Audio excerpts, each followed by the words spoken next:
साल था 1707। दक्षिण भारत के अहमदनगर के सुलगते मैदानों में एक बूढ़ा सम्राट अपने अंतिम अभियान पर था। उसके शरीर में अब पहले जैसी ताकत नहीं रही थी, लेकिन उसकी आंखों में अब भी गद्दी का लालच और सत्ता की लपटें थीं। यह था औरंगजेब, वो बादशाह जिसने अपने पिता को कैद किया, अपने भाइयों को मरवाया, अपने बेटों को लड़ाया और देश को तलवार से रुलाया। 88 वर्ष की उम्र में वो जान चुका था, अब अंत दूर नहीं। उसने लिखा, मेरे गुनाहों का बोझ मेरे दिल पर भारी है, मेरे पास अपनी कब्र के लिए भी 2 गज जमीन नहीं है। यह वो शब्द थे जो एक तानाशाह की आत्मा के अंदर चल रहे युद्ध को दर्शाते थे। 3 मार्च 1707 औरंगजेब की मौत। एक जालिम बादशाह की कहानी खत्म हुई, लेकिन उसी दिन मुगल साम्राज्य का अंत शुरू हुआ। एक ऐसा अंत जो तेज नहीं, बल्कि धीरे धीरे हर साल, हर युद्ध और हर गद्दार के साथ होता गया। औरंगजेब की मौत के साथ एक सवाल खड़ा हो गया, अब गद्दी किसकी?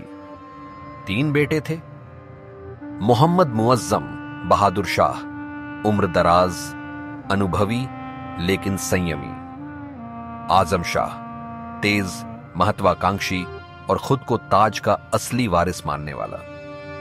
काम बख्श, जो दक्षिण में अपनी स्वतंत्र सत्ता का सपना देख रहा था। औरंगजेब की लाश अभी जमीन पर भी ठंडी नहीं हुई थी कि उसके बेटों ने तलवारें खींच लीं। आजम शाह ने खुद को औरंगजेब का उत्तराधिकारी घोषित कर दिया। काम बख्श ने हैदराबाद में खुद को सुल्तान ए दक्कन की उपाधि दे दी और मुअज्जम धीरे धीरे सेना लेकर उत्तर की ओर कूच करने लगा। जाजू का मैदान खून से रंगा गया, भाई ने भाई को मारा। आजम शाह की मौत हुई, काम बख्श को कैद करके दिल्ली लाया गया और मार दिया गया। अब तख्त पर बैठा बहादुर शाह प्रथम। बहादुर शाह, जिसे शाह ए बेखुद भी कहा जाता है, जानता था कि औरंगजेब की कठोर नीतियों ने देश को जला डाला है।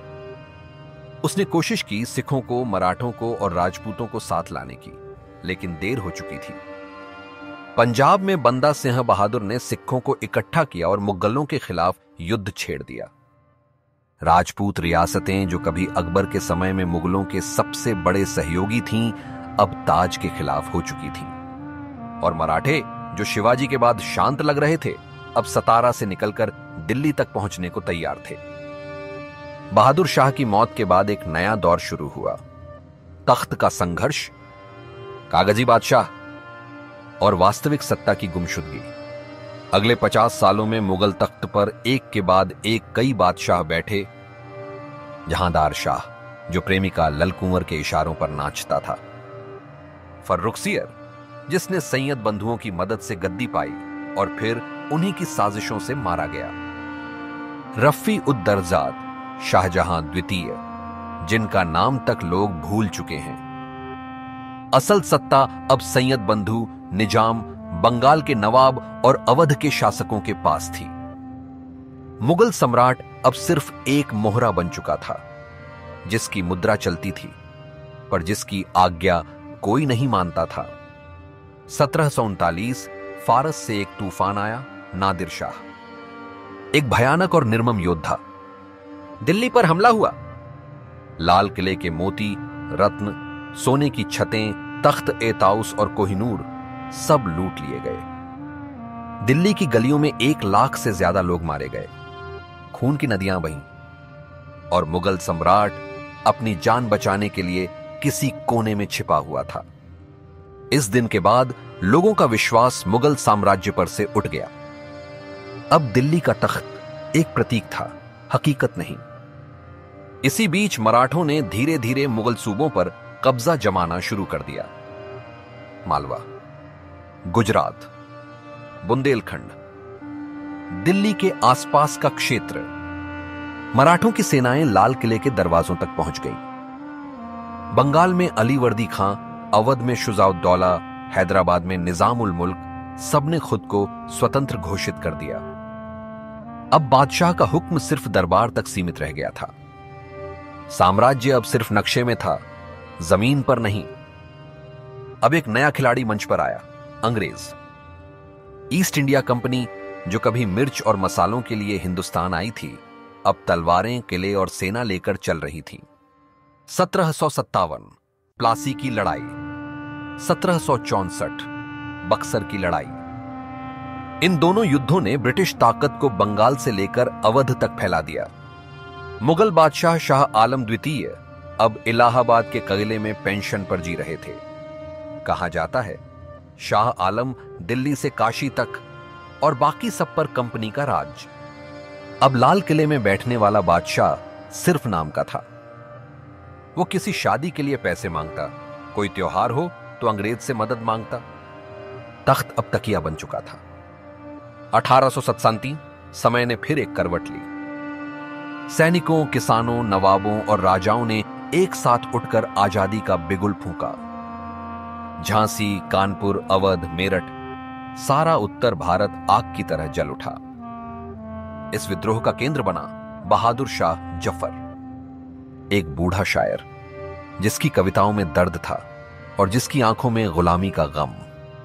विद्रोही सिपाहियों ने उसे दिल्ली का सम्राट घोषित किया। वो खुद कहता रहा, मैं इस बगावत के काबिल नहीं, लेकिन अंग्रेजों ने उसे इसका नेता मान लिया। विद्रोह असफल हुआ। अंग्रेज दिल्ली में घुसे। लाल किला फिर से लूटा गया। जफर के बेटों को कत्ल कर दिया गया। उनके सिर बहादुर शाह को दिखाए गए। एक पिता के लिए सबसे क्रूर दृश्य। बहादुर शाह जफर को रंगून भेजा गया। वहां एक टूटी फूटी कोठरी में उसकी मौत हुई। कब्र तक पर उसका नाम नहीं लिखा गया। 1858 ब्रिटिश सरकार ने ऐलान किया, अब भारत हमारा है। मुगल साम्राज्य, जिसे बाबर ने खून से सींचा था, अकबर ने दिमाग से बढ़ाया था, औरंगजेब ने तलवार से चलाया था, अब इतिहास की कब्र में दफन हो चुका था। यह कहानी सिर्फ एक साम्राज्य के अंत की नहीं, बल्कि सत्ता के नशे, लालच और कट्टरता के विनाश की भी है। औरंगजेब के बाद मुगल साम्राज्य ने सिर्फ एक चीज देखी, टूटन, बिखराव और पतन। हर उत्तराधिकारी कमजोर, हर युद्ध हारता हुआ, हर दुश्मन अंदर से ही पैदा हुआ। शायद औरंगजेब के अंतिम शब्द सबसे सच्चे थे, कब्र के लिए 2 गज जमीन भी मेरी नहीं। इतिहास हमें बताता है, तलवार से बनाया गया राज्य स्थायी नहीं होता। जो राज्य जनमानस, न्याय और सहिष्णुता से नहीं चलता, वो ढह जाता है। मुगल साम्राज्य सिर्फ एक शाही तख्त नहीं था, वो एक चेतावनी था कि जब सत्ता अंधी हो जाती है तो जनता उसे इतिहास की धूल में दफन कर देती है। ऐसे ही और इतिहास की कहानियां सुनने के लिए चैनल को सब्सक्राइब करें।